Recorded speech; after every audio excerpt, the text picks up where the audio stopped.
Ei, bună bine la un nou vlog din astăzi.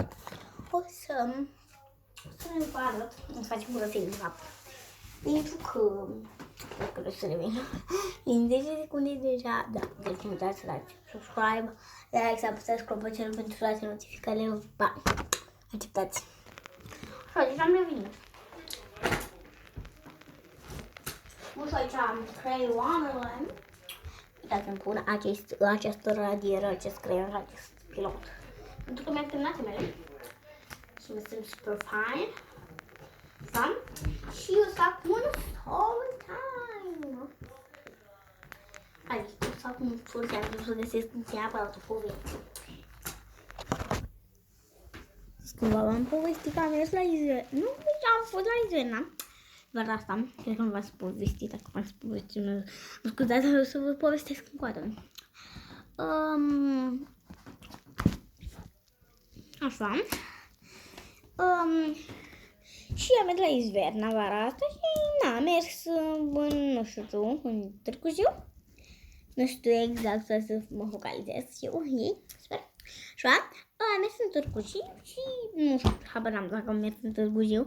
Știu cum se numește exact zona, dar n-am. Am mers la Aprilia Park, nu știu dacă știți, chiar nu fac promovare sau ceva să duceți la Aprilia Park. Este fain, chiar este fain. Doar la nu fac așa promovare, știți? Ok, Aprilia Park este chiar foarte drăguț, am mers acolo, totul bine, frumos. Eu care nu știu să not. Adică da, eu cred că mă fac de râs că nu știu să not, dar mă scuzați, eu chiar nu știu să not. În fine, așa.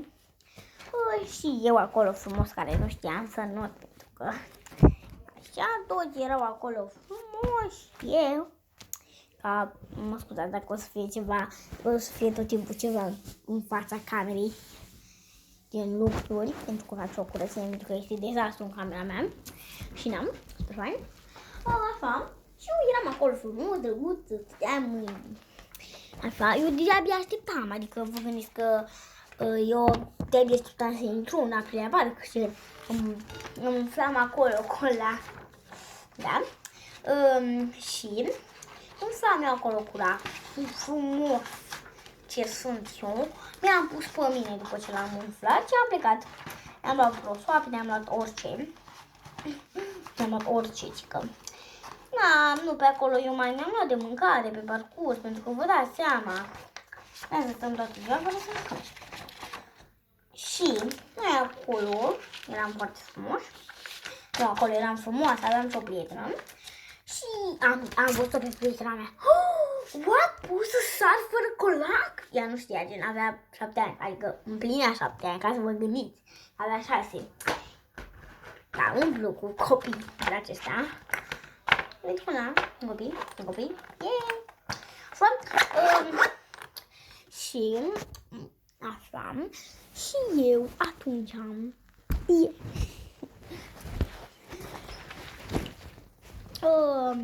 am văzut-o pe fata aia că așa, am văzut-o pe fata aia că ea putea să sară fără cola, știi? Și ambele nu știa să notăm. Și ea se descurca, nici ea nu știa să noate, dar am descurcat și începea să se priceapă la chestia asta, chiar dacă nu știa foarte bine de zis, mă, chiar știa să noate, nu știa, dar se descurca. Și, na, m-am luat după ea, pentru că am vrut, cum, eu aveam 9 ani împliniți.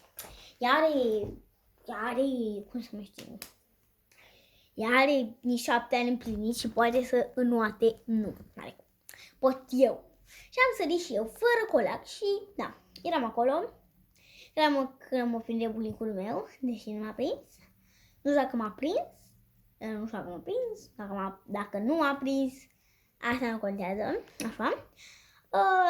Nevermind. Eram acolo, eu încercam să mă zbat pe acolo, mă zbăteam în apă ca un pește, efectiv, pe uscat. Adică eu în apă mă zbăteam ca un pește pe uscat. Deci peștele stătea aici și el se zbătea, așa? Dar eu în apă mă zbăteam, ca să înțelegeți. Deci n-are nicio logică ce spun așa.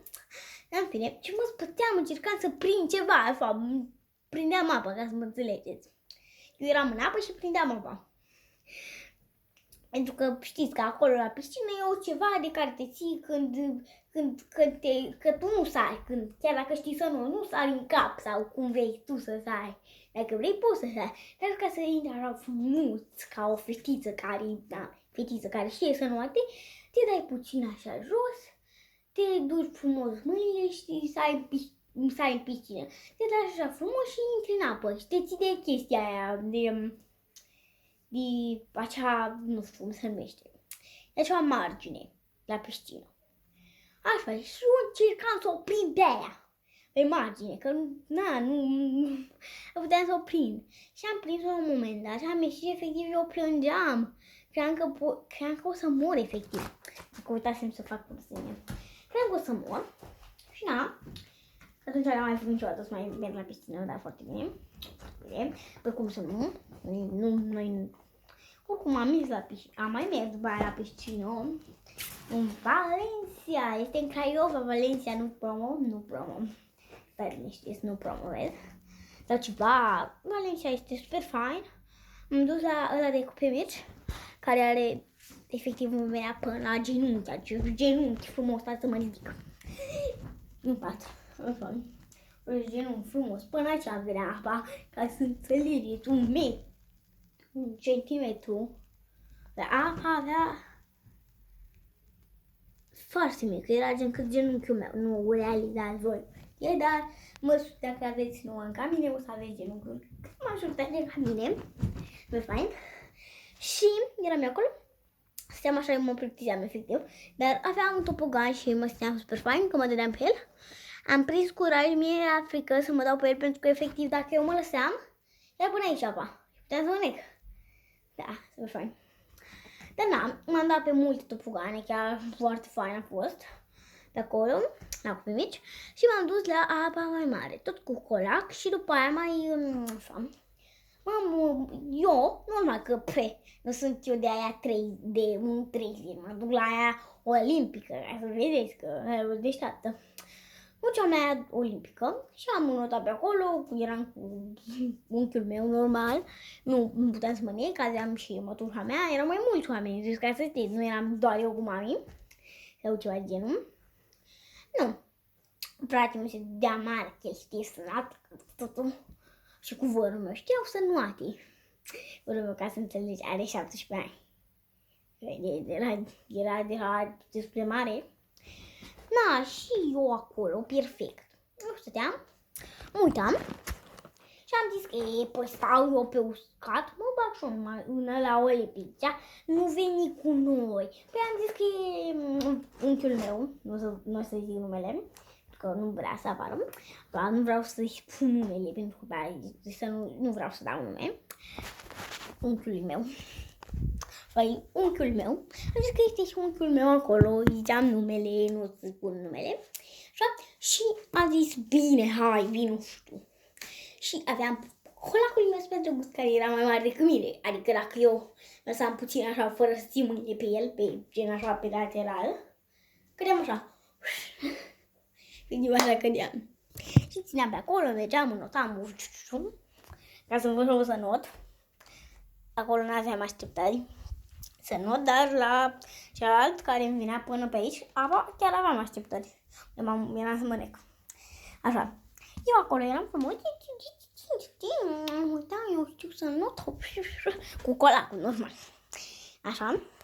Și mi-am această jucărie super faină, care o să ne jucăm acum, pentru că aproape mi-am terminat, dar mai am o carte și o să revin după ce mi-au cartea și o să povestesc story time-ul de unde ele eram. Așa, deci de unde eram, mi-am luat și cărțile, așa, perfect. Și mă dădeam eu mare, m-am spus că eu mă dau tot timpul mare.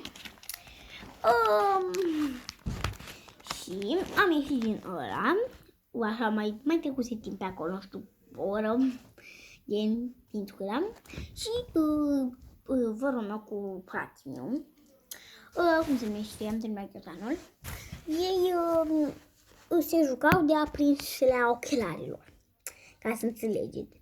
Și arunca cineva ochelari și celălalt și cine îl prindea, câștiga runda, nu câștiga nimic, dar în fine.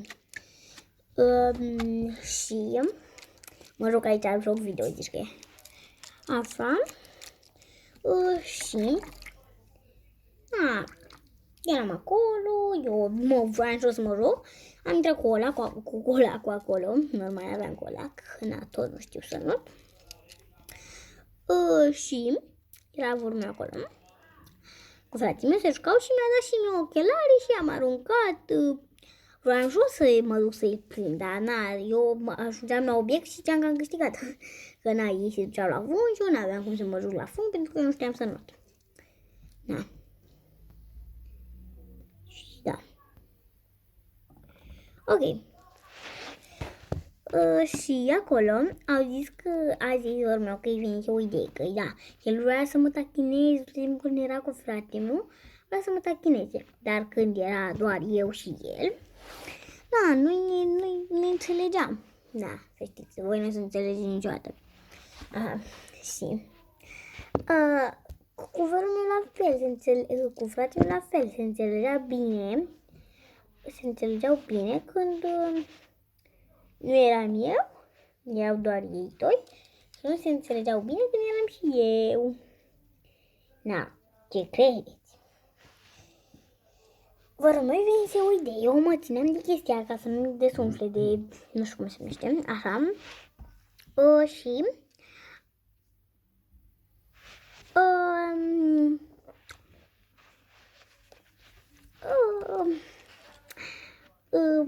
și după aia el efectiv vrea să-mi dea din spate, vrea să-mi dea acolo cu peste cap ca să-mi rămân gen fără.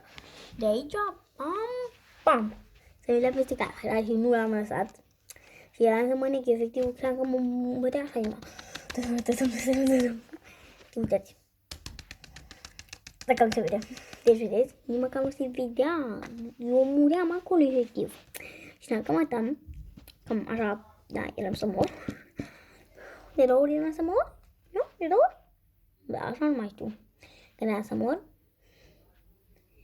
Am să mor, să mai vă spun când eram să mor de emoții. Efectiv, avem un meu videoclip. Am făcut prima dată, eram foarte bucuroasă, dar nu știam ce să zic. Avem un meu videoclip și așa ca aleg. Și da, astăzi am luat și 2 CD-uri. Foarte fain. Super fain. Și de-abia aștept.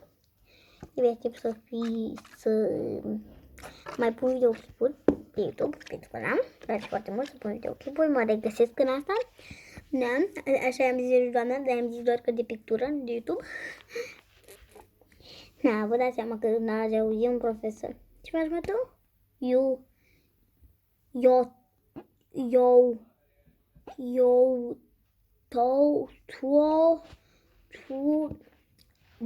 Ce la YouTube?